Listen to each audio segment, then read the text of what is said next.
So our expectation for global growth this year is at 2.9%, which is basically unchanged from last month.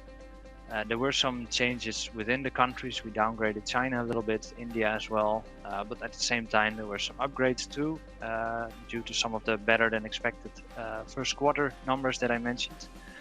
So overall 2.9, it sounds like a very strong number. Obviously you have to put it in perspective. It comes, it comes down from a very high growth rate in 21.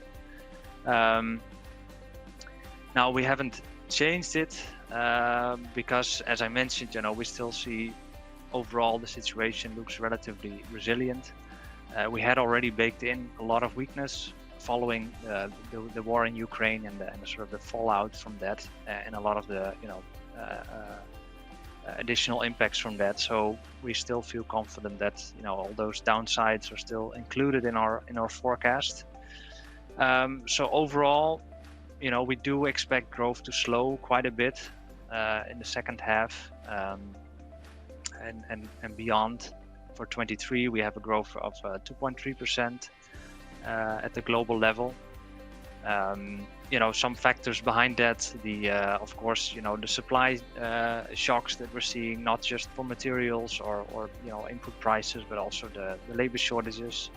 Actually, in my country, in the Netherlands, we're already seeing, that companies have to halt production because there's simply not enough labor available. There's also this fading of this reopening dynamics, and finally, we talked about monetary policy normalization in the US, but this is really happening globally as well. So we really see borrowing costs, financing costs really going up.